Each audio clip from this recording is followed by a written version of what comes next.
as we heard, Ninjas in Pajamas versus SK Gaming. And both these teams kind of really need this win. However, NIP are already qualified now for the playoffs, luckily for them. But the summer split, it could end right here for SK. Well, before we get into the actual game, I think it's about time we had a look at the standings and how they are right now. So, Lemon Dogs, we already know their story. They have come through, they've finished top. That's how that is. That's not going to change. So, Gambit, Evil Geniuses, Ninjas in Pajamas, and Fnatic are all safe now for the playoffs. Whatever happens here, they are all safe. The order could change depending on how things go there. Right now, SK need to beat Ninjas in Pajamas to be safe themselves in the playoffs. However, if they lose to Ninjas in Pajamas, they would play against Alternate in a tiebreaker game later to decide. It is just ridiculous how close these standings are right now, and I guarantee Alternate's just watching with hope, with just come on, SK, just lose this one for us, please. Make something happen because they want to be able to go into this. Considering first place, I said so many times, first place for 7 weeks, 0-5 in a Super Week to be dropped out completely is just demoralizing. Yeah. Brutal that's is what it is. So let's take a look then at the two teams here, starting with Ninjas in Pajamas on the blue side. There, of course, Mima in the top lane, Maluno in the jungle, Bjergsen, who's been brilliant today in the mid lane, Freeze the AD carry, and Deficio the support. And of course, on that red side for SK, we have Kevin in that top lane, Hercubot in the jungle, Ocelot mid lane, Candy Panda and Nif as AD carry and support. So, both Ninjas in Pajamas and SK Gaming have been looking forward to this match. Let's see what they had to say before the game. I knew even before the Super Week that SK were going to look really strong. They've been playing a lot against Lemon Dogs, and of course you learn playing against the best team in LCS. We know what they normally play in every role, so we kind of have them well tracked. I think all we have to do is to improve our level 1. If we do it properly, we will just snowball the game from that. The fact we have them in like the second last game of the entire season is going to be a real nail biter because for sure there's going to be a lot of things to play for. Everything will come down to just that game. It's going to be very insane. I'm going to look forward to the match. I want to play against the new SK. So, you guys at home have been voting all weekend long, so let's have a look what you think of this one. Now, 58% of the votes are for SK in this game, and I think it would be a lot more one-sided if Bjergsen didn't have that devastating game on Zed earlier on today. And it would really surprise me if he gets to play that Zed here in this one. Honestly, I don't think that I'll get through. Whether SK will try and take that away remains to be seen. So let's have a look a little bit closer at these two teams. Now, we're once again looking at two teams that are on different runs of form here. I mean, Ninjas in Pajamas, they've had a bit of a mixed bag of results coming into this final game, and it seems like those problems aren't just to do with this week. Obviously, bringing Mima in there, they've not found a consistency. Yeah, and consider they're now in the playoffs. It's all about Mima. There has to be so much pressure on him because the thing is, he hasn't been playing that well. I mean, I hate to say it, but he hasn't. I mean, you look at the CS he's been getting out-farmed in mostly every single lane. But the thing is, that last game, that Yorick he did play, it was able to keep Bjergsen alive. It was able to pretty much just allow them to keep this team fighting going. And just, I mean, they have actually not that many days of practice to think about it because Gamescom is right around the corner. And they have to make something big happen going into this because they are not looking on form. They're not looking bad, but they definitely looked better when Extinct was on the team. Well, SK, on the other hand, have done a typical SK move and turned up when it really, really counts in this one. They're a massively momentum-based team. We all know that when they're loud, they're incredibly loud, and they play better, honestly. When it's the opposite, when they're quiet and things don't go their way, that's when they fall into these kind of rocky patches in terms of victories and losses. But let's not beat around the bush here. They've only lost one game so far this week, and they're 3-for-1, just as EG were going into their last game. And just one loss is a solid week, whatever really happens here for SK, but they're fired up. Don't make any mistake about that. I like what Krepo said to us after that game. He came up to us and said, just think, you have to go 4-1 to get into playoffs in a Super Week. That is just crazy. But SK, you know, they've finally shown their true colors in this Super Week. They're now 3-1, only losing up to Gambit, which, let's be honest, that was a very one-sided game just from the get-go. We saw Gambit do the same thing to Evil Geniuses, and they came back the next game with a fresh mind. Hercubot went up against the Lee Sin Master himself, Diamond, yesterday, and it really wasn't able to get the ball rolling from that shutdown at level 1. However, that was the 4th time this week that we have seen him play Lee Sin, and SK seemed very concentrated, but at the same time, they're enjoying champion, or they're enjoying themselves. They're playing champions they really like. And I think that's a massive thing as well. Yes. Hercubot, he really loves that Lee Sin, and he told me if it's not banned, he's probably going to end up playing it because he's having fun with it right now. Let's have a look at our featured matchup here for today then. We're going to be looking at the supports this time around, a role which doesn't get masses of love, and of course the supports are Deficio for Ninjas in Pajamas and Nif for SK Gaming. The thing is, though, if you look at Deficio, he doesn't look like a support based on his KDA. He has a KDA ratio of 5.6, and that's the 3rd highest in the league. And his AD carry freeze is the only one behind him with number 4. And that forms a really deadly bot lane between these two. So Deficio's stats when Ninjas in Pajamas win versus when they lose really tell quite an interesting story. Now, when they've won, he's gone 21, 13, 1, 3, 7. When they've lost, he's 8, 26, 56. And you see there the massive difference comes from the assists. Yeah, and you also see the deaths too, because the deaths are practically doubled right there. And the thing is, it kind of shows where teams focus, and it's indicative of how Ninjas Pajamas play when things don't go their way. They tend to shy away from team fights, and the kills and assists just plummet. Well, Nif, on the other hand, you see him there on the right-hand side of your screen, is definitely more of a classic support. He's not one that you see really taking away the kills, although he has done it a couple of times this weekend. I'll not leave that one out. Now, when SK Gaming are winning, Nif's stats are really brilliant. 158 assists he has to his name. 3rd most in the league coming into today. That is fantastic. And Deficio and Nif have very different play styles, so it's not surprising that there isn't much overlap in their champion pool.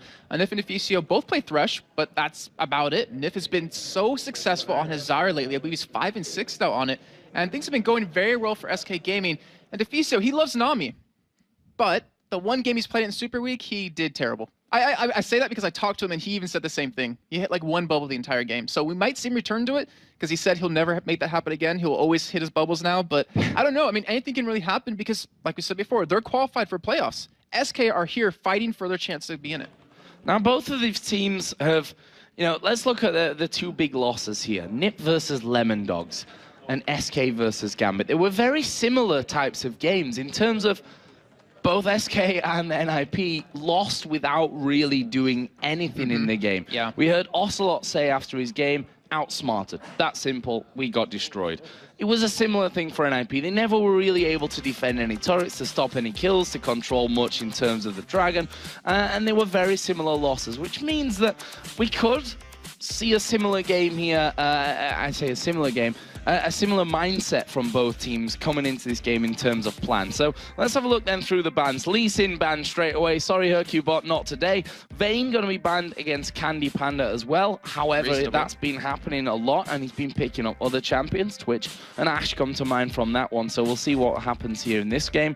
Jarvan the 4th taken away against Maluno, and also against Hercubot. That's one of his big junglers to go to as well. Surprising there. This is the Fizz taken out against Bjergsen, and then Elise removed against Kevin.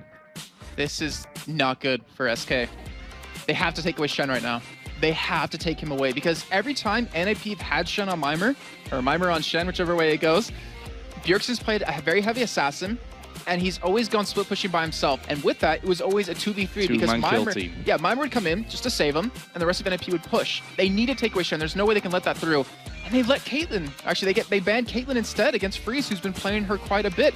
And now the Shen gets locked in. So now Bjergsen, we're going to see him pick up an assassin in SK. They have to be prepared for this, or this will be their downfall. Are SK going to pick Zed here? All right. Looks like it. Ocelot has played a lot of Zed, and maybe that's the thought of leaving this Shen open. Let him have the Shen, but take 2 champions that we feel are absolute comfort for us. That Zed is going to get locked in, and they're going to take the Thresh here for Nif as well. And the thing is that Zed, it's not necessarily mid lane. We've seen Kevin play it before. But right now what I'm thinking is, Bjergsen, he's undefeated on Ahri. Will he go that again? Because, I mean, it's not an assassin. Well, I mean, you can play like an assassin if you build like a DFG. I'm trying to think if it does that well against Zed, because we've seen Bjergsen destroy Ocelot playing Zed versus, actually that was Peke, Zed versus Ahri. So I don't know, because he's got to go some sort of assassin. That's what he's been playing best. Like his Orianna support utility mid laners, crap. They're just terrible for him. I'm just going to say it bluntly, it really has been, and I really hope we do see some sort of assassin come out of him, because that's what's been working well for NIP, and why would you fix or change something that doesn't need to be fixed? That's very true. We've said that time and time again here. And NIP right now, you can see there's a lot of discussion going on. They're hovering over the Twitch, which means they could do that.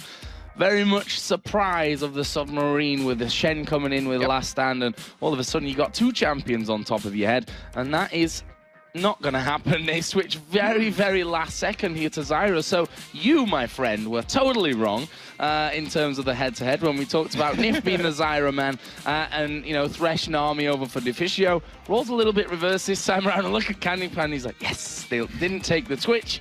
I am going to lock that in instantly. I want to play the Twitch this time around with that Vayne out there. Watch us see a Nami locked in. And then it's a complete I role wonder if reversal. Freeze is going to go Ashe with this. With the Zyra, because that's a lane that SK mostly here in Europe have been playing. There is that option. However, Zyra middle as well. I think it was NRP I was talking to, and they were saying Zyra mid's actually really strong still, and we play her. Yeah. And against a Zed, I well, mean... the funny thing is, it was Cowtard, let's not forget, who always brought that Zyra so mid in there. It's not going to be. It's not going to be. Twisted Fate is open this time around here for Ninjas in Pajamas, which all instantly makes them a very dangerous team with a Shen and a Twisted Fate. That is a lot of global presence from this one. Are we going to see Draven coming in? Now, Draven obviously had his changes. Freeze did play a lot of Draven before then, but we've not really seen him coming through after the bleed from that passive was taken down. Yeah, so he was 3 for 3 with Draven before that patch. He's played it once since, lost that game. Okay, good. He just changed away from the Draven because... Wow, they changed completely, so... Oh, so Diana, so we are going to see a heavy assassin of Bjergsen here, and that is, ooh, that's going to be dangerous, because if Ocelot gets in range of Bjergsen middle, like the melee duel they're going to have, is going to be very terrifying for Ocelot here, but this is going to be a crazy game. This really is. I'm just looking at it, and I'm kind of worried for SK, because now we're seeing Hercubot on Vi. I don't even think we've seen him on Vi, the split, so he must have been practicing it quite a bit, and then SK, they're all AD. We're going to be seeing here as well, when it comes to team fights, absolute chaos. Yeah, look at those, Joe. Look at those, look at those comps. I'm just going to say they've all gone into the middle of a fight. Who comes out? Nobody knows. Because you've got Malfighters going there. You've got Vi, you've got Zed. On the other side, you've got Shen, you've got Zac, you've got Diana. Like, they're all diving straight into each other from this one. This could turn out to be a real highlight game. I think SK is running that Vi for a certain reason, to counter Bjergsen. Because well, I'll also tell you that Hercubot, being my best French friend in the world, takes a lot for me to say that as an Englishman. Upset now. Yeah, okay.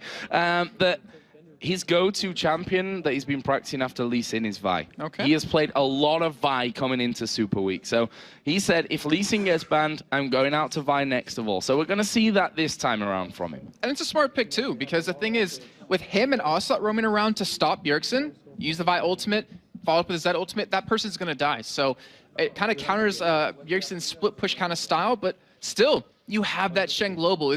Mimer's done so well on it. He hasn't been defeated yet. He's actually 2 for 2 on it right now.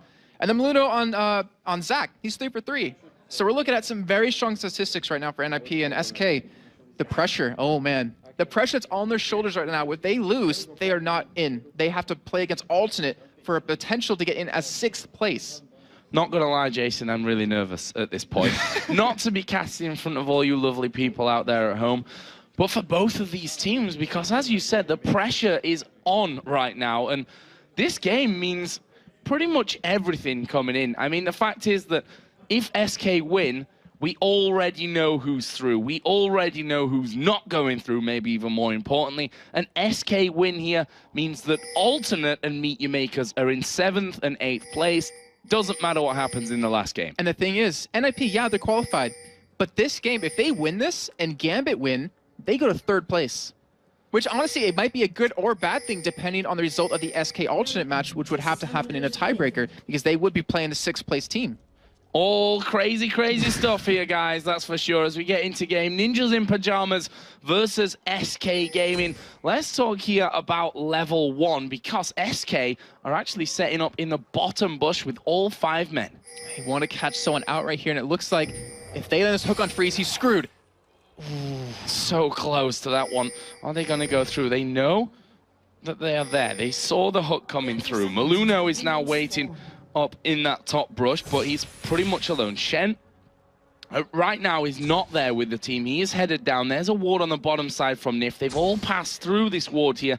SK doing a lap of victory. We'll find out about that later or not. Around the red buff, and they're going to head back into their own jungle. And Joe, I really don't expect anything early to happen between these two teams. If anything, it would come out of NIP's side since they realize they're already qualified. But SK, they're going to take this one very slow. They have to be very methodical because they don't want to lose this game out. And there's a lot of history between these two teams where in the entirety of LCS, between spring and summer, SK have won 6 times, and NIP's only won once.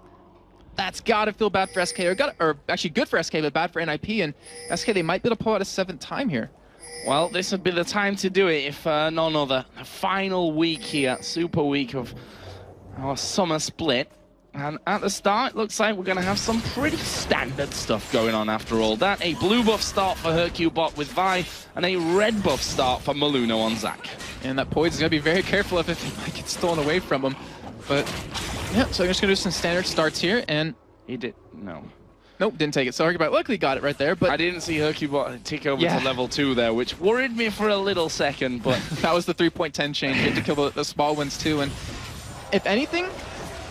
And I'm sorry if you guys get annoyed with this, but the Dragon control, particularly between these two teams, where SK, they've done 2 4-minute Dragons against NIP when on average they do it in about 7 minutes. And they also have 11 Dragons to 3 against NIP. That's it. That's a big statistical advantage to now, but... And considering that NIP have the worst amount of Dragons taken over the summer split, like they are 8th place in that, that's going to be a big thing for them because that's what's won them games. Being able to control that Dragon's been able to really get them rolling. Here comes a hook, and straight down the middle of the 2 there.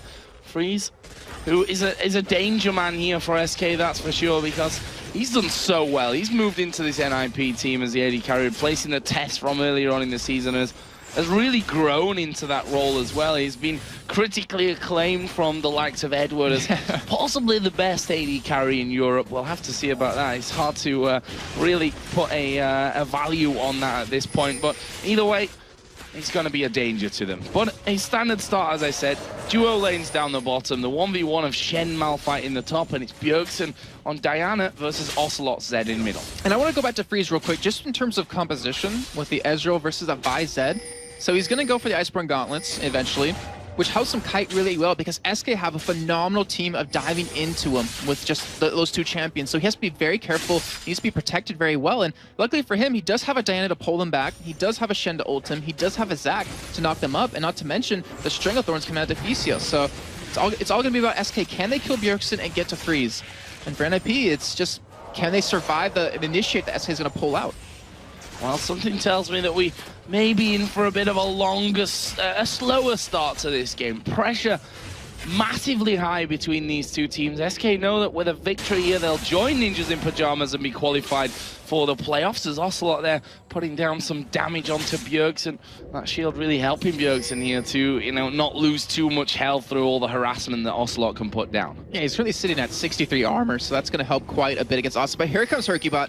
But actually might be countered here because Maluno was waiting on the sidelines. He wasn't spotted, but SK realized that there's something fishy going on because they're even pinging it. Yeah, they've actually backed away from that one completely there. And Hercubot just heading back into his jungle and to continue along his farming path. Bottom lane, see a bit of damage exchange between the 2, but not really too much to write home about. The CS is in a slight advantage here currently for Freeze, though. I'm actually curious how big of an advantage it is right now, because obviously with the plants that Deficio puts out, it applies to the CS counter and gives you 5 gold. And right now he's already up 6 CS, so I wonder how many plants has Candy Panda killed at this point?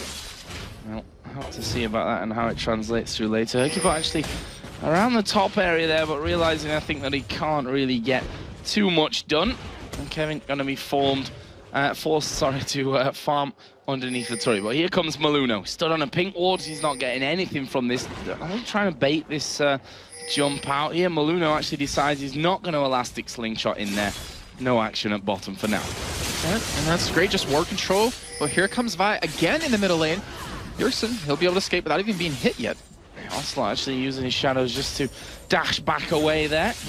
taking a decent chunk of damage, and wondering if at level 6 there's a possibility of an all-in here from Ocelot. Flash Ignite is what he's actually started with. Needs to be a little bit wary. Maluno coming up expecting that level 6 to be ticking over. He's actually going to dive straight in towards Ocelot here. Are they going to be able to catch on to him? He's level 6 here now, Bjergsen. There is the Ignite going down, and the first blood will come in there. It's Bjergsen that picks it up. So you were right, Joe, but for the wrong team. Yeah. But yeah, we even saw Maluno. He went in a little bit early because Bjergsen just hit 6 right when he went in. And as you can see, a 30 KDA on Zach with Maluno. And that just shows how well he plays him. And we were approaching that point where wards were going to start running out unless the junglers were going to refresh him. And you knew something was going to happen somewhere.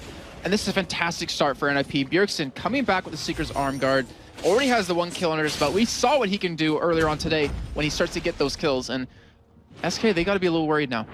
Got to be worried, that's for sure. He starts roaming with that Diana. Things could get very, very hairy for them. Let's not forget, we do have a teleport over with SK, by the way. I didn't really touch on that earlier on. Kevin going with that one on his Malphite, so he'll be able to follow Mima around the map should he leave that lane with the Stand United now that he's at level 6. And we're going to rinse that problem of, wow. Yeah. That was just one bit of harass, and that is, Bjergsen's got to feel good. He has to feel in control of this lane, and Ocelot, he's going to really have a tough time building this back, because we always talk about him being very momentum-based, the entire team, but him in particular, because he's the one that drives their team and their energy, and if he's having a bad day, it kind of goes through the entire team, and he needs to be able to change that around, or at least prevent his anger or whatever from coming out. Yeah, he's a very mood-based player. If things are going well, then he'll do really well as well, but if it goes the other way around, that can sometimes throw him off his game. So we'll see about that one. Hercubot here going to have that blue buff. That's smart, actually. Yeah. I think he realizes if Ocelot did get it, he would probably die middle against Bjergsen. So he's going to keep for himself, get the It'd little bit of certainly extra be experience. a juicier target for Bjergsen, Yeah, exactly. if that blue buff was circling in there in that mid lane. Maluno is now 6 too, and Ocelot doesn't have a flash, so if he comes in, that's pretty much, I want to say almost a guaranteed kill. Obviously Ocelot does have his Shadow Clones to get away though. His blue buff going to be given over, though, of course, to Bjergsen. He's going to need that more than Ocelot will in that lane. Bottom lane, 69 to 54 CS, so Freeze really doing a fantastic job here now of the CS. That lead, since we last talked about it, has grown quite significantly. And he'll continue to farm happily underneath his tower without any problems. And if actually looking to go back here, stood on top of Ward, but NIP going to let him go. I think they're going to shove it real quick. Wait for them to back out, shove it, and then go back and buy, because Freeze, he's a lot of money to spend, a lot more right now than Candy Panda can spend. And I don't know, what is he going to build into? Is he going to go for his tier right away? Or is he going to build some sort of damage item off the bat just to kind of make it so his first buy doesn't give him, or so his first buy does give him extra damage, which a tier wouldn't? So Ocelot actually going back. Okay, so he is. Picked up an elixir from this one. So he already had that no magic mantle plus the 2 long swords from earlier on. So he's gone back, picked himself up. Or was it the elixir? No, was it was he's had that since level 1. Yeah, he's had it since early. It was actually the wards that he picked up, or ward, or maybe wards, because there's one down on the south side at the moment. So he went back there, left the lane, and actually just went back for the ward. So he's feeling a little bit vulnerable in that mid lane. As he should. I mean, as Zach, you're going to level up your Elastic Slingshot as your first skill. And that means you can jump in from a much farther range. Hercubot, though, they know Maluno's there. They want to be able to turn this around. And it's just, it's not happening. I mean, Hercubot, he's committing a lot of time middle. We haven't seen the junglers even visit the top lane. And just as I say that, Maluno will be coming up there. But Kevin, I mean, he's a rock. You're not going to push a rock out of a lane right now. No, and he's got that Giant's Belt from the start as well. Maluno going to charge up that Elastic Slingshot here. Goes in on top of him. Is he going to waste? Let's bounce. No, look at that. From all that, Kevin not really being touched. Ooh. And look at this. SK again, going for that early dragon that we talked about. Yeah, I mean, they've done it so many times against NIP. They 11-3 in terms of the series so far in the entirety of LCS. And they're going to get another one. And we talked about NIP needing to get these dragons. I mean, needing to contest them, needing to hold on to them because it's been their downfall in the past. Brilliant stuff from SK Gaming. That gives them a gold lead at this stage. And it's a very slim one here as Candy Panda actually getting caught up. The play comes down with the box as well. The hook actually landing on towards Freeze here. They need to be careful. Shen actually headed down towards his bottom lane, but so is Kevin. And that will pretty much nullify this fight as Kevin is going to get rooted up, gets taunted up. Still got more than half of his health, and now they turn it around to batter away on Mima as Hercubot comes down towards his bottom lane. There are 4 men now there for SK. Will they try and push through? I think they might be able to. However, Bjergsen's already coming down from that mid lane, and if SK stick around too long, yeah, he's gonna be able to turn this one around. And I think NIP might have gotten a little lucky there, because they knew Dragon was just taken, they knew Vi was at the bottom side of the map, and they actually started to back away, even though they had Candy Panda so low on health, because I think they were expecting Vi to come around, but they were able to blow Kevin's teleport instead, which actually works out for them very well. Well, there is the catch actually on towards Mimir. He's going to take a lot of damage from this one. Are they going to be able to get into finish? Not quite. The poison is ticking away, and Unstoppable Force wasn't actually used there by Kevin, so he decided not to go for that one off to the side. He's going to try and zone them through the bush. He's actually going to get his recall cancelled here, I guess, from Deficio. Yep, and we'll just drop the plants in there. But the rest of SK have taken the turret down to about half HP. Bjergsen, though, on the other hand, trying to do the same in mid lane because Ocelot wandered off to top. And oh, we see Deficio getting caught. He's gonna die. Yeah, there's a lot of damage coming in. Here comes Kevin from the side. Unstoppable Force comes down. Deficio a dead man. The kill goes over to Kevin. Gonna take a lot of tower damage, but they're gonna have the turret. And it looks like they actually might lose one middle as well. Ocelot wasn't in the lane, but he's gonna be coming down right now. And funny enough, in all their games so far, SK have gotten the first turret every single time except once. Ocelot is actually fighting here in the middle against Bjergsen, and he's thrown everything at him. And look at the health on Bjergsen. Yeah, he didn't break through Diana's shield. I mean, obviously he didn't do a lot of damage after the mark was applied, but still, that kind of shows you how much relief Bjergsen has in this lane. Well, why does that leave us on gold? We've now tied a turret apiece, one kill apiece. SK have the lead with the Dragon, and they're right now 400 gold above their opponents. The kills, obviously, one for Diana, who's now got a Zhonya's Hourglass in there, so that gives Bjergsen pretty much the counter to Zed. Yeah, and at 12 minutes in, he's able to pick that one up. Not to mention the extreme amount of AP it gives you as well. But Ocelot, I mean, we were talking about him, you know, not doing so well so far because of that first step, but he's been doing a fantastic job in CS. He's been keeping up with Bjergsen very well by taking, you know, his own jungle many times, and obviously pushing that lane out as fast as possible. So he's obviously going to have a lot of damage as the game goes on. And if he can catch Freeze and kill him with his combo, then they have a fight that they can win in a team, or they can win a team fight from that. So blue buff here, started by Hercubot. Thought Maluno was trying to come for a look there, but actually Warder just on the corner brush and not over the top of the wall. Bjergsen going to be able to get his own blue buff here. He certainly doesn't need any help with it now, up towards level 9, and you see how fast he's able to take that away. So AD carries a tier coming in now for Freeze on that Ezreal with a BF sword as well. Other side, Cutlass, double Doran's Blades, and pretty much the Berserker Greaves as well for Candy Panda. Yeah, so this gives Candy Panda a little bit of time to catch up in damage right now, because with the tier buy, you're not getting extra damage. You're just getting, I mean, you technically do, because you can Mystic Shot a lot more, but in terms of just raw damage that comes out, you won't. So it gives him a little bit of chance to catch up right there, and he'll have that Build Jordan Cutlass to get that slow in. And right now, Hercubot, he wants to go for a gank bottom. Like, he wants to make it so Candy Panda can have a nice time, or an easier time, because he's been such an integral part of their team when they win. But Bjergsen now, he's not ganking, he's just pushed up to that second turret. He is not scared, is he? Just moving straight up there. He knew that Ocelot had gone for that red buff, and he decides, I'm just going to push for now. And now we see Maluno coming down, so the junglers may get involved from this one. Maluno's position is going to be given away. Our ninjas in pajamas just looking for that second turret here. Oh no, Bjergsen's coming down. This could be terrible for SK if they do pinch them in. They've spotted him though. Ocelot has called that one. They know that Bjergsen is actually headed down. They're going to be 3 men here on the turret. Hercubot actually going to go in on towards Bjergsen. They go for Nif here as he will flash away. The box goes down. Here is Maluno. He's going to let's bounce among them all. Bjergsen here, look how much health he's got. The shield from Shane coming in as well, but he will see Maluno getting his passive pop from this one. Mimir did come down obviously as well, and well, overall no one died after all that, after everything that was used there. No death. Are they gonna get the turret though? Yeah, it looks like they're gonna stick around for that one. And we actually saw Kevin, he tried to stop Mimir's ultimate, but it failed. He was able to at least appear in this bottom lane, but now Kevin might be able to push that top turret down as a response. How did it fail? As in, he didn't hit him with it. Oh, he missed. Well, yeah, okay. That one. That's not ideal, obviously, but Kevin, on the other side, I was just about to say may have this turret away. Well, that was smart thinking from Freeze. True Shot Barrage comes across to stop it. So I went back to look at what he did. He went for a blind ultimate into the top lane bush between the first and inner turret. That's not where he was. He even flashed for it, but Mimir, he actually went somewhere else. He actually went more towards his base, so he was able to do that for free, but honestly, that was I like that attempt by Kevin. That was a very ballsy play. It didn't work out, but stuff like that can really turn around a game. Well, right now, in terms of the game, we're bang even on gold.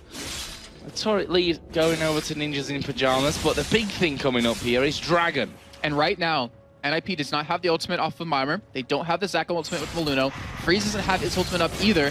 And this is free pickings for SK. There's a ward in there. And look at SK. They are very, very wary of this one.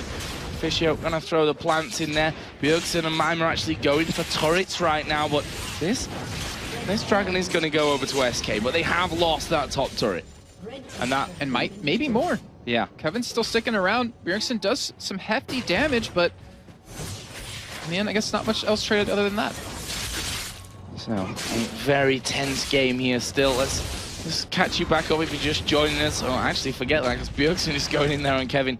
So yeah, if you're just joining us and you're not familiar with the standings, you can go check them out over on lolesports.com first of all. But basically, things are very close. NIP are already guaranteed to be in the playoffs. The question here from this one is, if SK can win, can they join them? If they lose, they'll have to play alternate in a tiebreaker game to decide that. Yeah, and that's obviously not the position they want to be in here. And NIP, I mean, it's definitely when they want to pick up. They have that possibility of getting third place, or finishing at third place, and they would be up against the winner of SK and alternate in terms of that within the first round of the playoffs. But right now we see a lot of items coming in, a lot of items finally coming around being completed. We have that Way of the Rune King done on Candy Panda. We're going to have a Bloodthirster done relatively soon on Freeze, which is going to help so much. It's going to allow him to poke a lot. And then Bjergsen, I want to know what he's going to build up next. He has a Sork Boots, so he has a little bit more penetration, a little bit more damage. And you already see SK responding, like they're building up some mad resist to stop that. Oh, look at this. Bjergsen actually going in onto Kevin there. Realized that Hercubot was actually in that top brush and decides, nope, not going to risk anything at this stage. I'm just going to back away from things. Maluno would come up there to maybe offer him some cover. But in the end, that's all pretty much a no-go, that fight. And right now, you can kind of see a result of that first kill that Bjergsen got on Ocelot in terms of his items. So he went for a Hex Drinker.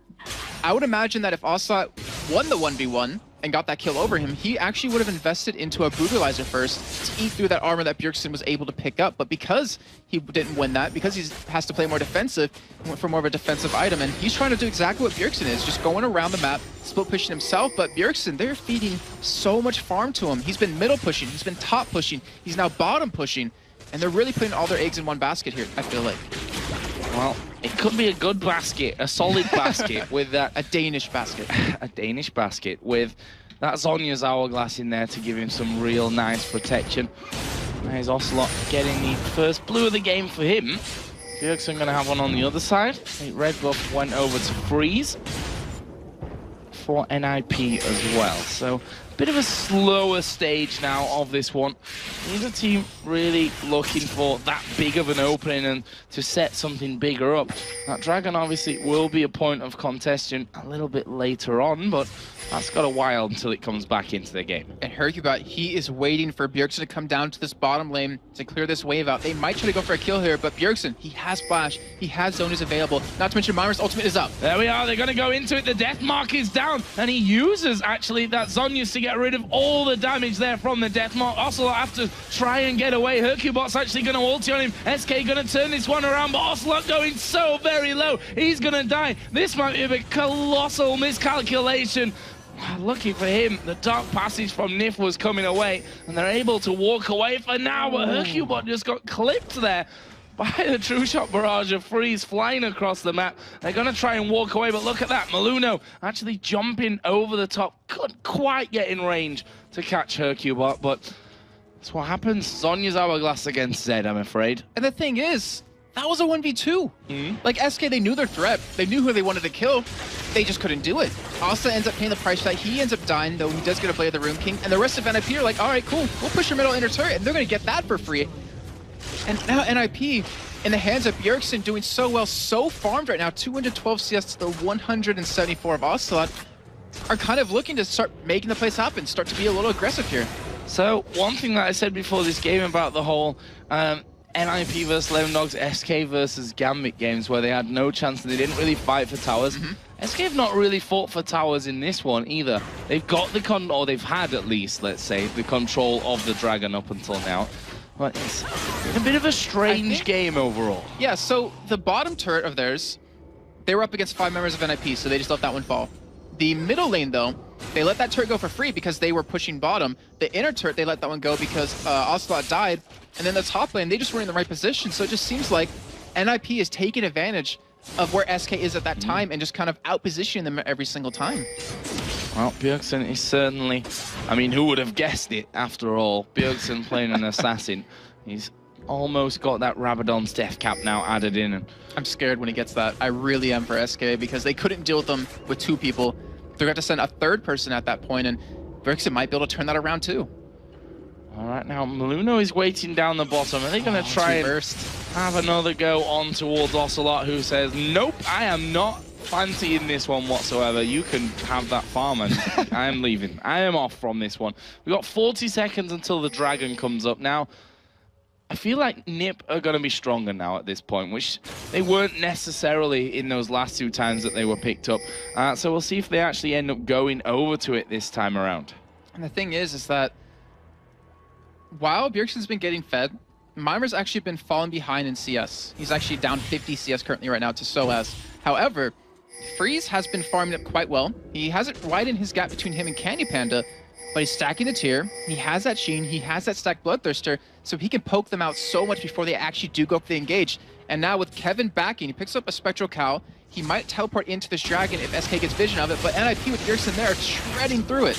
Yeah, down to less than half already. SK start to come in, but this is going to be the first dragon of the game for NIP. Are they going to follow in? Yes, they are. True Shot Barrage comes across. Nif loses half of his life. Let's Bounce comes right in there as well. Nif is a dead man, no question. There is the Strangled Thorns as well. Ocelot going very, very low from this. It's right now a 1-for-1. Ocelot has to back away from the side. There's another kill back, this time onto Freeze. And I tell you what, Deficio is going to try and escape this, but Hercubot is going to be able to lock him down. Ocelot managing to get a bit of damage in there as well. And this is going to be another one. So a 1-for-3 there for SK Gaming. They lost the dragon.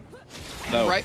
Yeah, no. Forgot a word. Yeah, and right now that fight... They're going to have this turret. That's a big addition to that fight. That is win. a huge pickup, and that is all due to Bjergsen not getting his Zonias off. He was killed before he could use it, and because of that, Mimer could not get into that fight, could not taunt anyone, lock them down, and SK taking advantage of that situation, like you said, getting those kills, getting a turret off of it, and they pretty much bring the gold lead back to dead even. Fantastic job by SK. And look at this, they're putting pressure now onto that bottom inner turret. They're not going to be able to take it. There's 3 men coming down there from NIP, and they decide probably wisely as well to start to back away. So, one thing we're not seeing too much of at this stage is deeper warding. Now both teams have got that outer turret down in the mid lane. That's where we usually see a few wards going down towards the enemy jungle, but at this stage, you know, both and granted both supports actually have oracles on as well, so whatever was there will have been cleared out by now. But the fact is, if you look at some of the other teams, they have really put a lot more wards down on the other side. I mean, SK are trying it there on the top side, you can see. I think there's a couple of reasons for that. So, as you can tell, like, the waves have been shoved into one lane, then someone goes and clears it, pushes it back out to the other side of the map. So it's not, like, clear that one team can push onto the other side of the map and stay there and stick in that area. So there's no real reason for them to ward it up. But also, with these oracles, you know, with it being 24 minutes in, that's a lot of money to invest into a lot of ward coverage, which can hurt you later on. But also, both teams just don't want a team fight yet, it seems. They just want to make these ganks happen. Like, we saw Hercubot come down with Ocelot bottom lane to try to kill Bjergsen. Didn't work out for him. We saw Maluna come bottom with Bjergsen to try to kill Ocelot. That didn't even happen. And they're trying to work off of this roaming pit game rather than just fighting 5v5. Kevin's just shoved out there on this mid lane. He's obviously working himself up towards that Spirit Visage. We have got the Locket of the Iron Solari done for Hercubot as well. On the other side, pretty much the Randuin's complete for Zac. And he also has Sword Boots, which I kind of want to touch on because they're... Watching now, I was about to say they're full AD, that's actually the other side of the map, but that helps him do a little bit extra damage because he obviously has percent with his W, and he can do a little bit more. Doesn't really need the Merc Treads because there's no one that can really CC him down. So why not go for the Sword Boots? Sword Boots for the extra damage. Let's have a look at some of the others. The AD carries specifically. We saw early on Blade of the Ruin King. for Candy Panda. Now has added in there that last Whisper. Other side, Bloodthirster from earlier is now added up with a Muramana, a Mana Moon, obviously. Not quite stacked up just yet. And a Sheen. Yeah, so for Candy Panda, it's a little bit unfortunate because he wasn't able to build a Phantom Dancer, like some attack speed off the back of his Blade of the Rune King, but he notices, like, who's going to be in his face? Maluno, Mimer, and Bjergsen, and they all have armor, so he needs to be able to handle them. He can try to get his Spray and Pray lined up with Freeze and Ephecio to hit them for some extra damage, but he has to deal with the threat that's going to be in his face, and honestly, that's a very good item build for him so far. Oh, Hercubot, you could get caught out here. He's going to try and get away. There's a slow onto Maluno, but the 3 men going in there. There's a Stranglethorns. Kevin going to get knocked up into the air. Diana's coming across as well. Kevin already using that Unstoppable Force to try and get away, but Bjergsen follows him through. Nicely executed. 5-man gank there in towards that jungle. I mean, they just got caught out there, and it's going to be 5v4 if they start this Baron off. Oh, I'm not sure this is a good move on their part. They have Hercubot's ultimate available. He has his smite up as well. He's actually ahead of Maluno in terms of levels, so his smite's going to do a little bit more. Candy Panda's coming in from the back foot with his Spray and Pray. This could be terrible for NIP, or amazing. Depends on what the result is. Half of Baron's health is now gone here. NIP decides to disengage. Not really going in there for the fight, but we are going to see the box coming down for Nif. He has to flash away from that one. Hercubot going to ulti in on towards Bjergsen, and he will go down to freeze in the end. Will Nip turn and go back towards Baron? It doesn't look like they're going to do that. They have Kevin, his teleport's almost available, and if anything, they'll just take that 1 kill and be like, all right, that's not bad. It could have gone a lot worse. It maybe could have gone better depending on what happened, but right now, Bjergsen, he's sitting on 2,000 gold, Joe.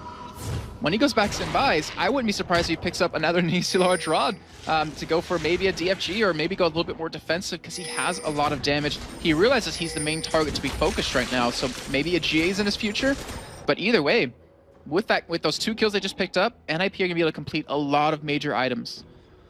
GA on Bjergsen right now would be horrible for SK Gaming. How are you going to get rid of that? You can barely Diana? kill him once. Yeah, exactly. They have to do it again.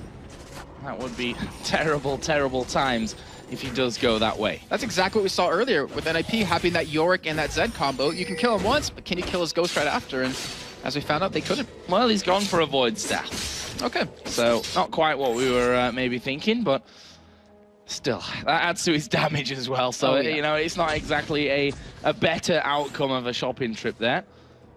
The pink ward put down and cleared straight out with the Oracle. So that's money almost wasted there for Maluno. The Dragon is coming up here now in 3 seconds. Let's not forget, NIP took that last Dragon and then lost the fight straight away afterwards. This time around, they might not go. NIP, they should fight for this. Freeze, his mirror mana is almost completed. He's about 30 mana short at this point, actually becoming less and less as every time he shoots something. And with that power spike, with the Void Staff mixed in, with Mimer landing his ultimate, keeping Bjergsen alive, this could be an ace for them if they play their cards right. Well, Dragon pulled out, damage taken a little bit lower. Maluno going to come into this one, but it is going to be SK that pick it up. They've managed to get them Stranglethorns down in there. Are they going to be able to pick up kills though? Maluno going super low. There is Bjergsen. Wow, that was close. He does get the Zhonya's off, but he's going to die straight away after. Meanwhile, on the other side, Hercubot going to try and delay these 4 men from pushing away. Here come the rest of SK as Hercubot goes down. Maluno going very low. The hook lands onto Mimer. He's flayed back into the rest of the team. There. Where's the finisher? He's so very low. Shield goes off. It's Kevin that manages to pick that one up. And that will be a 2 for 2 in the end with SK picking up the Dragon. And Ocelot played that perfectly. If you saw what he did, he ulted Freeze. He forced Freeze to get over that wall, be defensive, even forced the Stranglethorns to be used only on him in that in NIP's side of that fight. And while that happened, Bjergsen, he's like, all right, I'm going to dive in. I'm going to do what's been working out so well for me. He went in pretty much 1v3. You saw him pop his Zhonya's at the last second, but he just could not survive. And when he goes down, when he has the majority of kills, who else is going to do the damage? Not to mention, Freeze, like I said before, is pushed out of the fight already, so all you really have are tanks. Crazy game. 7-6 in kills. The goal difference is 1,000 at this point. We're half an hour in. 4-3 in turrets there. You can see the difference across the line. Look at the mid laners. That's a 2,000 gold difference. Bjergsen at 308 CS at this point. 4-2-2 in kills. He's going to be getting another blue buff here to go in towards those next fights. So, Baron, has it become less of a target now after what happened there in that last one? what we saw with the Neutral Makers game on day one, just they went for Baron against EG 3 times. And because of those 3 times when they already had a 5,000 gold plus lead, cost them the game. And I don't think NIP, I don't think they're going to fall for that same mistake. So if anything, just going to keep forcing the... Actually, I don't even know if they want to force these team fights because they haven't really been working out well for them. Maybe still work off that 2-man assassination squad with Bjergsen and Mimer, but Bjergsen's being forced to play a little bit more defensive here. And we do have Kenny Pena down bottom. Bjergsen does have a chain vest, so he's working towards his GA. They actually, oh, they might be able to catch him, but this could be terrible. Oh, here comes Ocelot, gonna go in onto him. Here comes Candy Panda as well. The Zonya's gonna be used from this. Deathmark actually is gonna go down there, and here comes Candy Panda. He's taking a lot of damage, spray and pray down. Bjergsen manages to get 1 kill. That True Shot Barrage would have probably taken Candy Panda out there as well, but that just shows you it takes 2 men to kill Bjergsen, and he'll still take 1 with you. Yeah, and they barely did that, and that kind of shows that, I mean, SK, they're trying to focus Bjergsen down. They know where their threat is, and these little skirmishes that are happening in the end really haven't worked in favor of of any team just yet. Look at Ocelot's score here as well. He's not had masses of success, being involved in most of the fights here, obviously, most of the kills, I should say.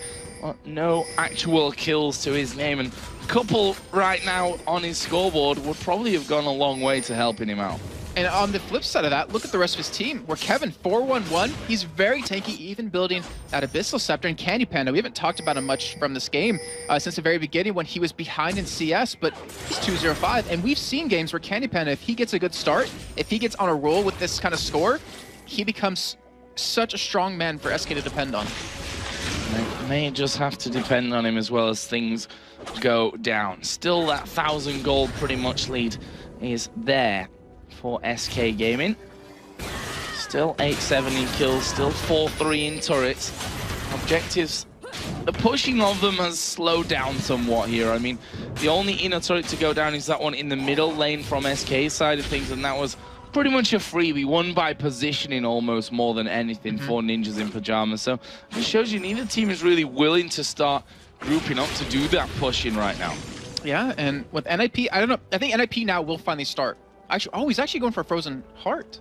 Looks like Bjergsen is, instead of a GA. But with having the Iceborne Gauntlets done now for Freeze, their poke, their disengage, their kiting potential is a lot higher now. And if NIP, I mean, if they just poke away, if they let Freeze do the damage, then Bjergsen dives in to be the assassin, like they could walk over SK. But you've seen SK with their engages that they've been pulling off. They've been beating NIP in these team fights. And if anything, they should be the ones forcing these fights right now. Ocelot is trying to do a bit of split pushing, but he knows Bjergsen is the man that's there to head him off, and he doesn't want to fight him. And look at the wards they've invested into that bot lane. Yeah. 2 pinks, 1 green right now, just to make sure that they aren't spotted coming to gank him. And that is a lot of money invested in. And NIP, they're like, all right, we'll leave that bottom lane alone. We're looking more towards Dragon, and SK, they have a fantastic team to, or not Dragon, sorry, Baron. SK is a fantastic team to stop them from doing it too. NIP just clearing out a little bit there on that top side by Baron. Making sure that that actually is not going to get ninjaed away from them. And Bjergsen, he's just as scared. The thing is, if he walks around like this, unless it's like 3 men, I don't think SK are going to even trouble him. You see Nif, he's running away as fast as possible. Obviously Nif is going to run, but I think even if you've got like Kevin and Ocelot there, they might think twice even about challenging him for that. So he's got a bit of freedom when it comes to that. We've now got 2 Randuin's Omens added in for Ninjas in Pajamas. Yeah, they're trying to slow that enemy team of SK when they do dive into the back line.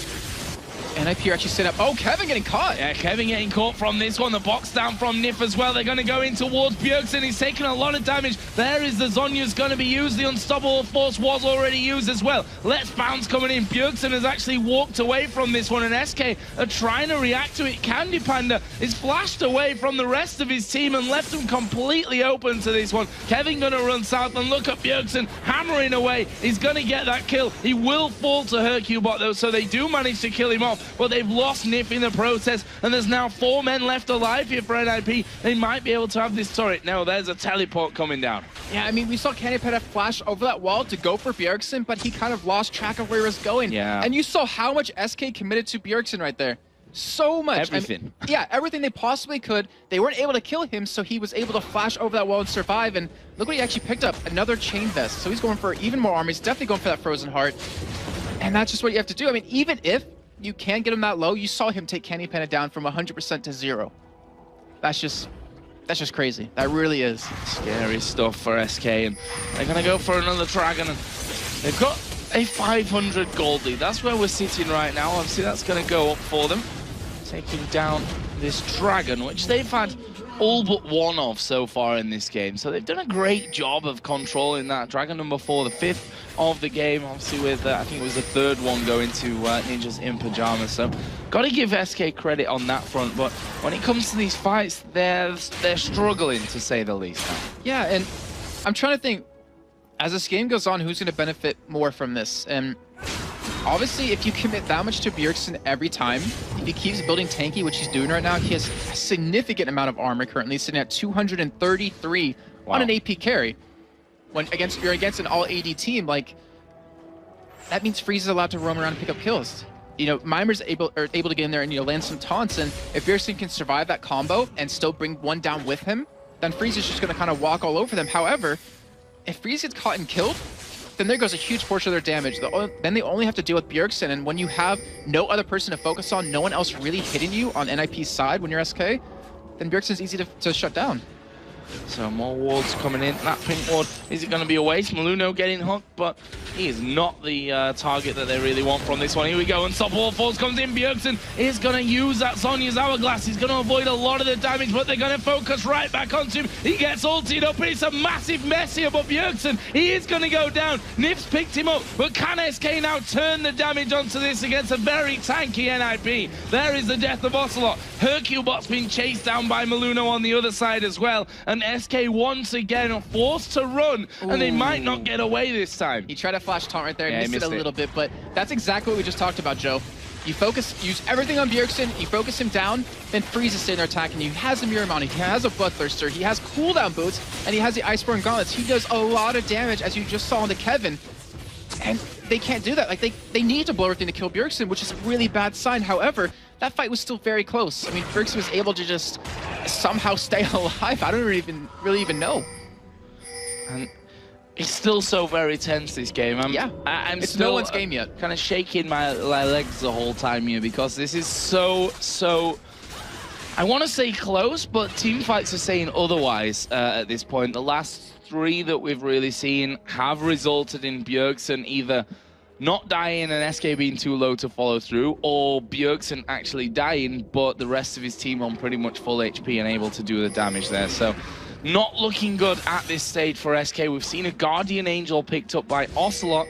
That Abyssal Scepter is now in there as well for Kevin, as a True Shot Barrage comes across and it steals away the red buff. Very nice. Actually, no, it didn't. It didn't. Candy Panda did get that last second. I was just taking a look at his buff duration. Well, that's that then. It's a lot cooler. You know, let's just imagine you took it, even though he doesn't have the red buff around him anymore. Yeah. But just... but that GA, I'm trying to think, who's Bjergsen going for in these fights? And the way I'm seeing it right now is, as you do see a potential... Actually, NIP, they're going to go for this engage. They're going to go for this engage, and Nif has got no chance to survive. He goes down to Maluno. Candy Panda now coming in from the backside. Bjergsen is again the focus, and again will pop his Sonya's Hourglass as Kevin will fall. But Candy Panda is still doing the damage. Can they actually get through? Ocelot gets his GA pop. They're battling with Mimer right at the front, and Ocelot's going to come right back on into him here. This is another kill coming down for Candy Panda, and SK, having Candy Panda alive that entire time, have took a 3 for 3 there, and they're not done just yet. Candy Panda is still chasing. Maluno actually doing a great job to really dodge that slow coming out. That could have been the death of him. But Candy Panda backs away. Is Deficio going to get away as well? Yes, he will.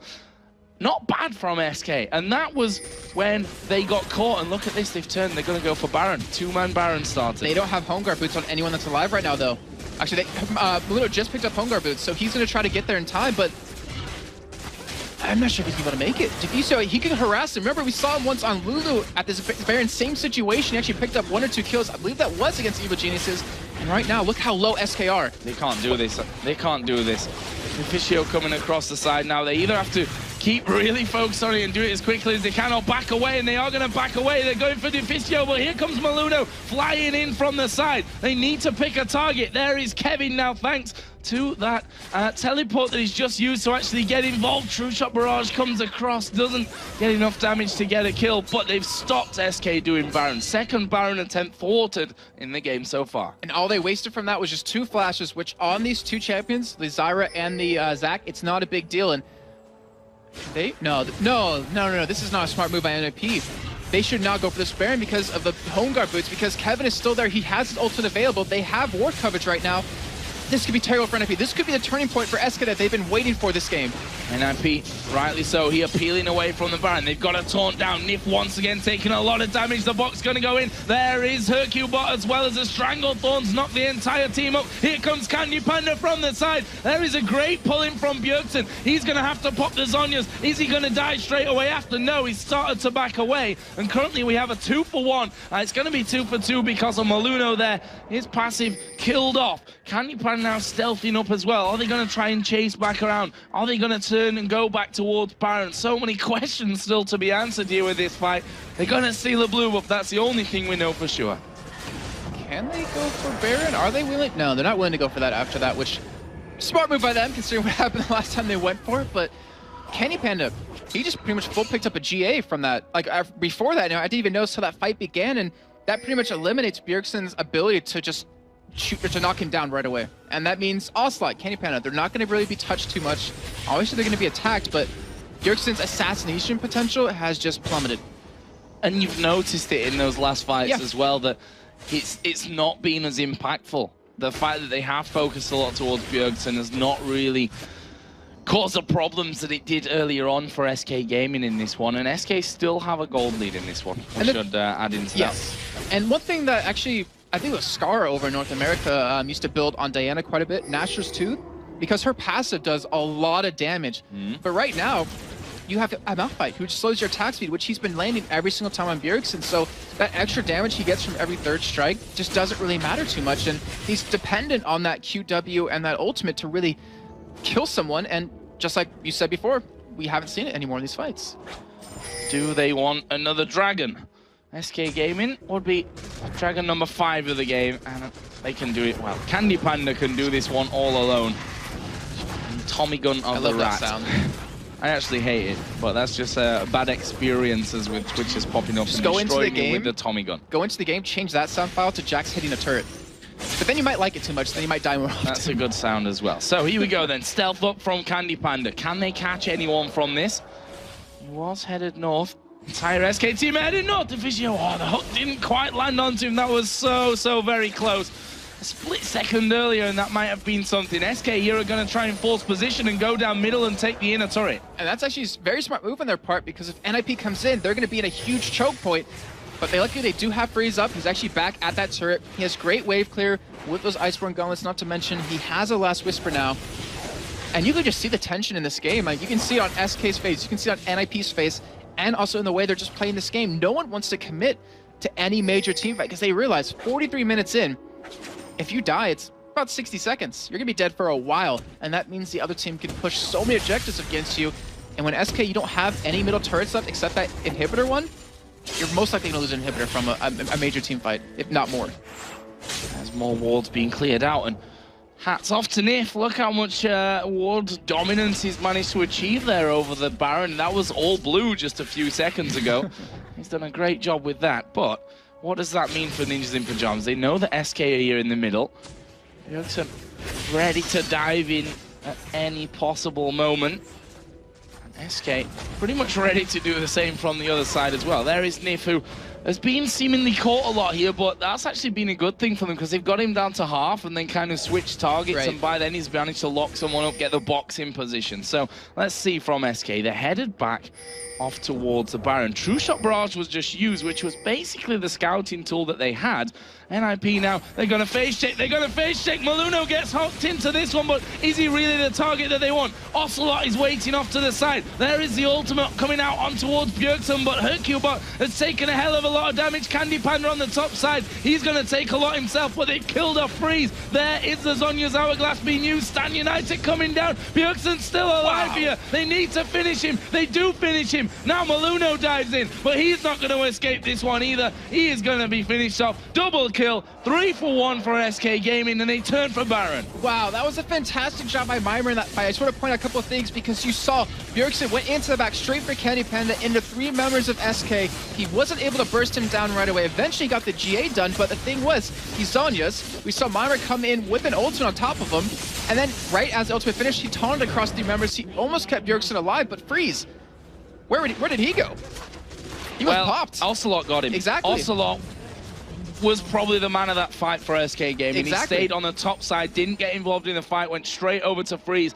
Took him out of the fight first of all, and then took him down completely. Now SK are looking for the inhibitor turret here on this top lane. They're getting one step closer to winning this one, and then securing that position in the playoffs. Can they do it here? Inhibitor is going to go down. Rest of NIP not spawning here for 10 seconds pretty much, but SK are of course going to play this one safe and back away. Yeah, and they're going to just take their time. I mean, there's no point in throwing the advantage that they have currently right now. And it is a big one. I mean, they're up 7,000 gold. They have that inhibitor down finally. That means they can push the bottom lane because the top one's down. And look how much money Candy Pen is sitting on. 3,500. That is not bad to spend. Not anymore. He's just bought a Banshee's Veil straight up, which is all good. Extra bit of protection as a Black Cleaver for Ocelot Zed, Locket of the Iron Solari for Nif, and along with more oracles for that vision control that he did so well of before that. Pretty much forced that phase check from NIP there. And let's talk about how these fights are developing, because I believe there's going to be a little bit low in the game right now. So originally, SK would throw everything they had at Bjergsen. Like also even ultimate, they'd throw everything possible, every ultimate, and Bjergsen would die, but then they didn't have an answer for Freeze. Right now, Ocelot's so strong with his GA up now that he can 1v1 Freeze. And when that happens, that means SK has an answer for Bjergsen and Freeze at the same time. And that means there goes all their damage. All you really have is Vimer, Maluno, and Deficio left, and they really don't have much damage to their names. So SK, they've held on long enough to the point where they're the stronger team now. I mean, Bjergsen, he had a strong hold on the game earlier on, but that slipped through his hands. You know, SK, they're looking to finish this game. They're looking to secure their spot. Bjergsen does have a GA now, though. That Guardian Angel picked up by him. Entire jungle of NIP has been taken away by SK. That gives Candy Panda another red buff coming into this fight. SK have only got one inner turret left to take down, and that is in the mid lane. It's at less than half HP. For me, Kevin can just put his rocky mass in the way, and they can just take that one down without really any problems going on. Hercubot actually just spotted one over the side, and there is that turret actually going down. So it's down to base defense here for Ninjas in Pajamas. And there's no reason for them to go for an engage anymore. SK, I mean, they have the tankiness on Kevin right now. It's 331 CS, over exactly 100 CS more than Mimer at this point. And he has so much armor, he has so much resist, and he's such a strong person to interrupt the entire team of NIP currently. You can see him using face tanking the turret, not even taking much damage, and shield doesn't even go down. So if SK, if anything, they can be the ones to engage with that Malphite ultimate. But I don't know. I don't know if they're going to go for such a ballsy play like that when they could possibly be out of the playoffs if they lose this game. Yeah, not massive range here for taking down the turrets either. That could be a bit of a problem for them. Twitch not got mega range, and the rest of them pretty much melee, aside from Thresh, who himself is not exactly super range. So with a poke, especially out of Freeze here, and out of Diana, out of Deficio, they should be able to hold on for a little while, but as we see Ocelot actually going down to bottom, runs away from Bjergsen. With Bjergsen no longer there, luckily Freeze is pretty well farmed. He has a pretty good item set. He's pretty much full built at this point, so he's able to pretty much stop their attack. And yeah, you're right. I mean, SK, they have no range to really take that turret down. If anything, they have to pop spray and pray, but Candy Panda needs that in these team fights. He needs that to just shred through all of NIP, and you're seeing SK right now. Baron's going to wear off relatively soon, and they haven't been able to take pretty much any damage onto that turret. Should mention those Locket of the Iron Solaris shields as well, coming in, 2 of them on the SK side at this point. And again, tense times. The Baron buff has now run out for SK Gaming, so they don't have that currently. Does that mean that they're going to play more defensively? Is that going to cause them a few problems, as Nifia might just get set up on. Actually taking a lot of damage there, not quite rooted, and if that had landed, Nif looked like they actually fancied their chances of getting in. But that's not the case. SK are setting up a bit of a trap on the top side. They've got men on the bottom side. They're quite content to hold NIP in their base right now. You know what I just realized, Joe? Kenny Panda had a GA, he sold it for the Banshee's Veil. He was on cooldown. Yeah, exactly. And he's got loads of money, why not? Well, I was thinking because he could have went for another item instead, but he wanted to go for that power now. He wanted to get that Banshee's Veil up so he can mitigate a lot of damage Bjergsen can put down, and we'll see how one's going to work out for him. We even see a Banshee's Veil picked up on Hercubot. Wow. A lot of managers just invested into the entire team so far, and he actually sells the Banshee's Veil, picks up another GA. So Kenny Panda to come back to lane with another life. Yeah, brilliant work of the shop there from Candy Panda, and that's what can happen when you approach an hours-long game with 385 CS. There's also a slight downside to that, because he's been jumping or switching out those items. He probably could have had an Infinity Edge by now, which would have given so much more damage, but he's more content on staying safe than putting out that damage, because he knows also will be able to put out so much with his current item build. Yeah, Ocelot is definitely looking scary with what he has in his arsenal right now, and pretty much everyone outside of the supports is approaching full build at this stage. It's going to be a lot about positioning, a lot about focus, at the right time to do the right things, and Baron might be that at some point in the near future. Currently, Ocelot is going to take away another dragon for SK Gaming. And now we're 52 minutes in, so dragons don't really count that much, but they are almost up 10,000 gold here, and with this Baron coming up, like, that's going to be the next point of fighting. And luckily, NIP, they do have their top inhibitor available. Mimer, who's been with the team most of this time so far, before these fights would begin, is actually split pushing top lane, which he hasn't been able to do just yet. And I really want to know, is that one going to work out for him? Because he's got to be fast. He's got to be very quick to respond to a fight. Yeah, people die quickly at this stage. He needs to be in there, pretty much hovering over the R button and not even looking while he's farming away. Yeah, keep your eyes on where the turrets middle. are going to be, on where the fights are going to be, sorry. And again, NIP trying to get out of the base here, trying to get a bit of vision back on their side of the jungle, gain some ground, because SK have had them pinned into the base since that Baron was picked up. There's a hook coming through, didn't quite land onto Bjergsen, but look how they're set up. A classic pincer there with Ocelot on the bottom side of the map. He himself needs to be careful not to get caught out, but look at this. He's managed to get in there behind him. I think SK might go for the fight here from this one. Kevin starts to run in. There is the hook landing on towards Maluno. Where is Ocelot going to go here? Surely wants to go for Freeze. Bjergsen going to pop an early Zhonya's, and there is Ocelot going towards Freeze. Done a lot of damage to him. Half HP. Unstoppable Force went on to Freeze as well, but Candy Panda himself is being melted. Bjergsen is still alive. They've not dealt quickly enough here with Bjergsen. Finally, his Guardian Angel will be popped. Freeze is still alive though. Ocelot's going to go very low. His Guardian Angel now gets popped, and Bjergsen is finally dealt with. Freeze will lose his Guardian Angel. Can they lock them up before Freeze goes down a second time? He's trying to get away, but he won't get away. Kevin on a killing spree. There's a brilliant taunt out from Mimer, but Maluno is low. Mimer is low. Hercubot is still there as Ocelot finally goes down to Maluno this time around, and Mimer is trying his best to get away there as well. That was the Shirelius pop by Deficio to help out, but there's Assault and Battery, and still alive. Mimer somehow is still alive from this. He's still alive. He is still alive, and he's going to walk back to base. Kevin really wants it, but he's flashed in there. Why did he go for that one at this stage of the game? Turrets are going to come in. He's going to get shut down. I don't understand that move from him. That's a 70-second spawn time that he wouldn't have had if he didn't flash in for that one. And now they're going for Nifu. He's going to try his best to play everyone back, but Red buff Deficio. Honestly, yeah, how do you get away from a red buff Zyra who's going to get the range on you constantly? You're not going to, there's the answer. He's going to go down, and that will be another kill for NIP. A 4 for 2 in the end. I'm trying to see if Kevin had his ultimate available during that entire fight. He used it on Freeze. Oh, he did use it on Freeze. Okay, so it just came up at the end of it. So I was wondering because it was currently available, but what the hell happened in that fight? That was ridiculous. I mean, you saw Bjergsen, with the addition of that GA, you saw how tanky he was sitting on 3 members of SK. You saw Freeze sit in the back, he waited for Ocelot to initiate onto him, and he was able to get away from most of the damage, able to bring him low where he got his GA popped eventually.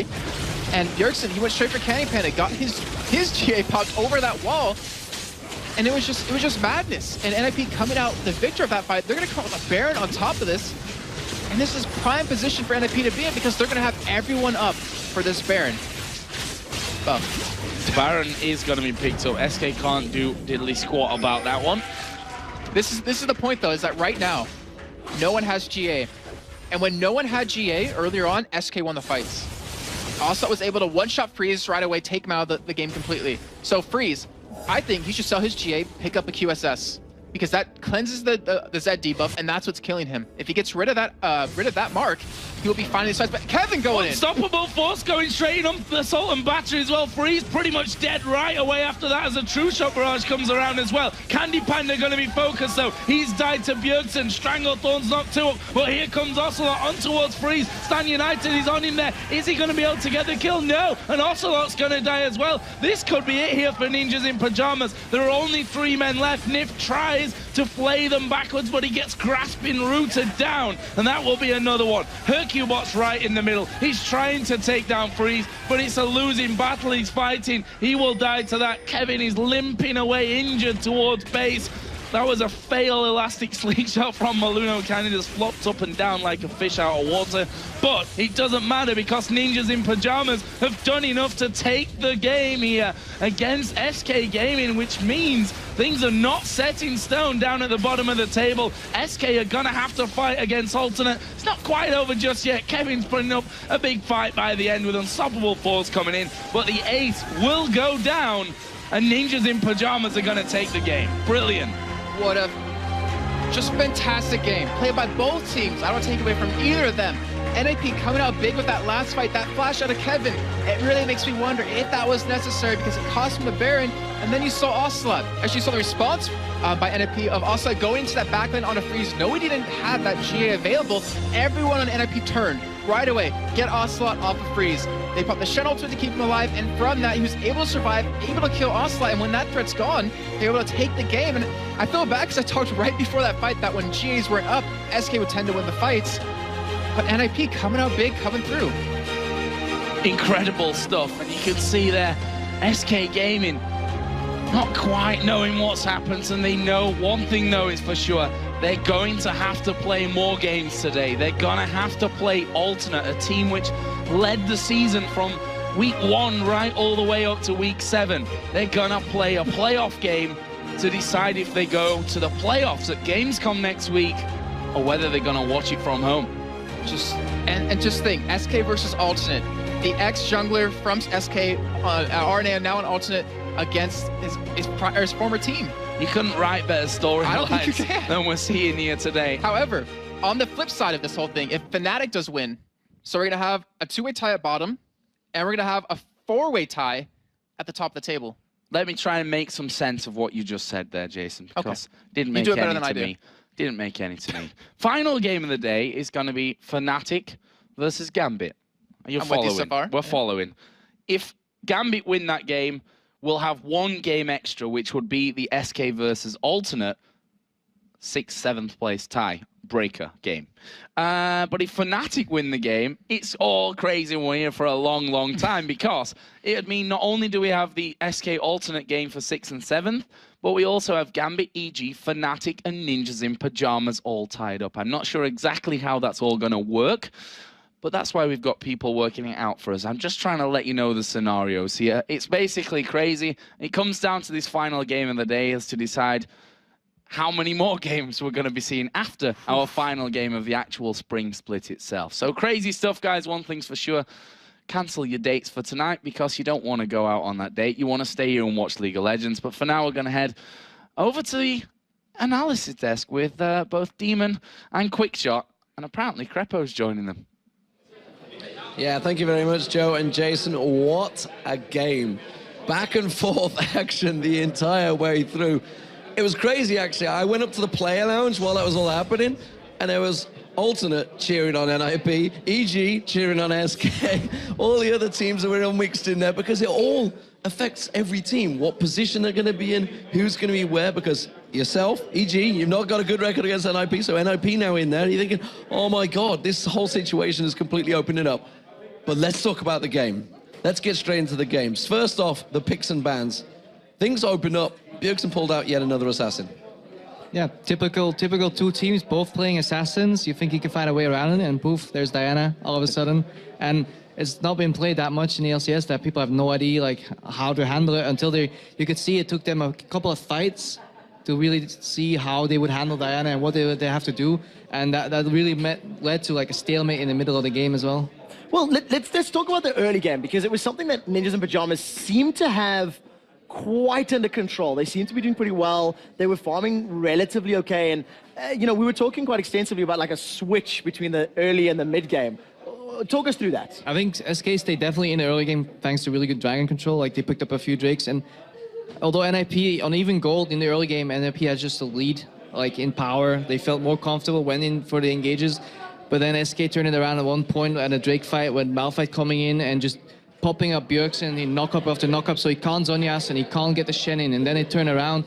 And it's really interesting on a point of strategy how these team comps get played differently, early, mid to late game, also depending on whether the AD carries have like Guardian Angels, because basically every assassin late game has a ticket to blow up one guy, but then those guys can buy a ticket to survive, be that a Guardian Angel, maybe Banshee's Veil, probably not, but QSS, and just good peeling by the supports. Although none of the supports this game went for an exhaust, it kind of surprised me. If you're a team playing with a lot of assassins like NIP, you should know like how to counter assassins, and that is exhaust. Imagine if in one of these late game fights, Bjergsen or Ocelot would get exhausted, that would drop their damage output like exponentially. And how do you see this? Because I was talking about it in some of the previous games, is how the European scene pretty much overall gets drawn into these Baron fights.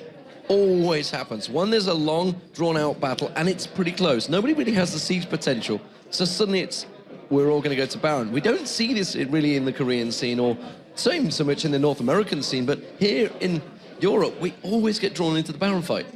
Baron's basically where you go when you can't find a breach in the enemy's armor. Like, you saw that at the end of the game. SK had Nashor, they tried to push, and they were like, no, we can't push because Twitch's GA just got popped, which means he can't survive an assassination burst.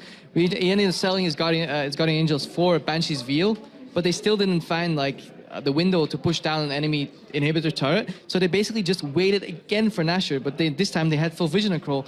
So that's how they try and stall out their advantages, by getting farming, meanwhile extending the gold lead by a little bit, but then once the Nashor spawns, it all depends on who has the control, and then with full vision control you can bait a face check, but then again NIP responded to that by just like not caring too much and going straight in it with Zac being that tankiness, Diana being tanky enough. Like, it just went back and forth constantly. Talk me through actually one of those situations, the second or the third to last fight, as SK were poised near Baron. We've seen Mima moving towards the Baron pit, towards the river, and I was panicking. I was looking at that going, this is risky, and you were like quite adamant, they need to bait, just leave Zac there, let him go, let him pull that in. How effective is that bait? Like, what should have SK have done in a situation like that? It all depends on how much vision you have, because as a spectator, it's really easy to judge, because you have that nice little map out there, and you can say, are you? But then on the other hand, if you're in that match, like you saw that at one point, they were doing Nashor as well. SK had it. We were doing it very slowly with two-man, Twitch and John on Vi.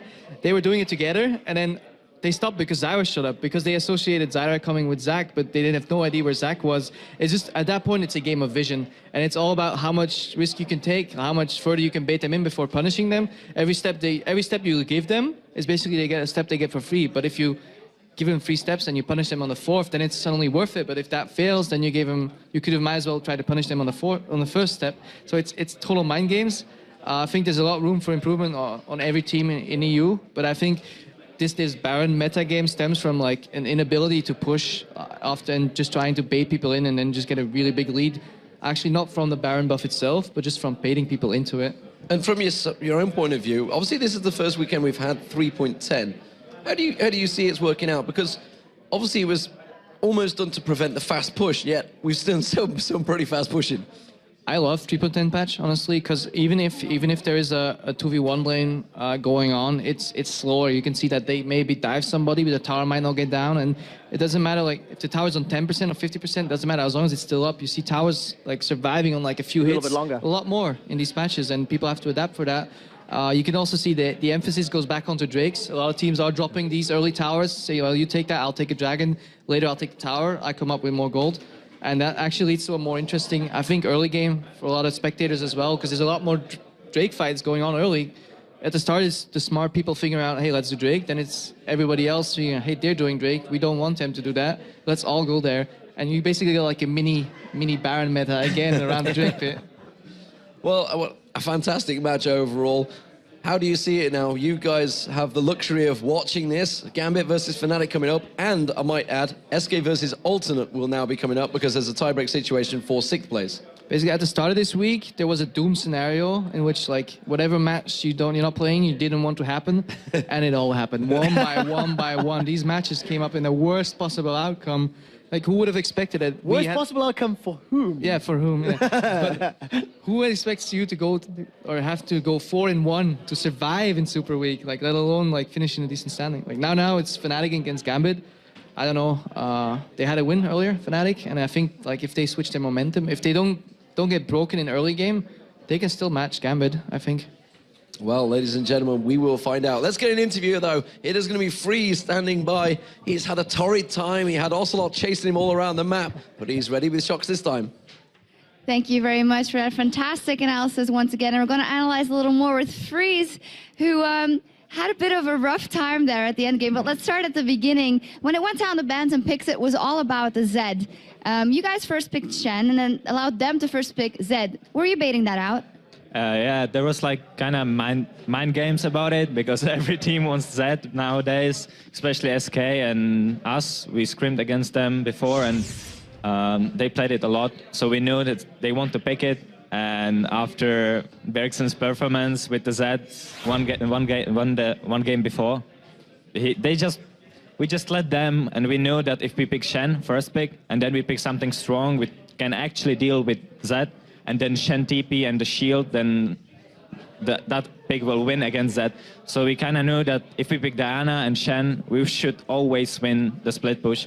And if they want to split push, we just send the Diana, and if she has a hard time, then we Shen TP.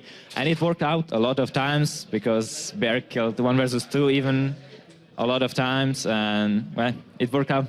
Yeah, now you say it worked out, this was the plan, but it wasn't that easy, was it, Free? So tell me about how that game went, because in the beginning, SK threw everything on Diana, but then Ocelot switched focus and threw everything on you. How did you go through that game as that happened?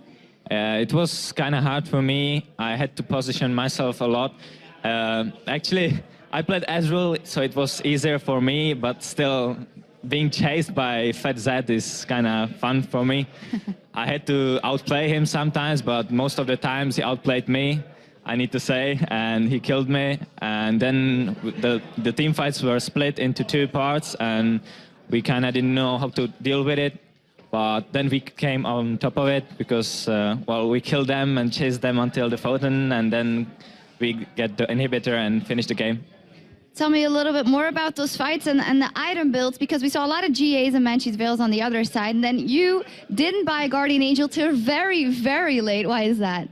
I don't like defensive items at all. I like to play aggressive. I like to go all in, all risk, high reward. So I actually built a lot of damage items before my first defensive item. And then it was like, team had just said, you have to buy GA. I was like, no. No, I don't want to. And then when I got killed by Zed, I had said, okay, I'm going for it. And I bought a GA and it worked out. So tell me then about those last moments of the game, because you guys are already qualified for Gamescom, but when you're that deep into a game, you just think, oh, we want to just go higher in those standings. So how much stress was there involved in those last moments? And eventually, well, tell me how you won it. I think this game was actually the hardest in 2 weeks I experienced.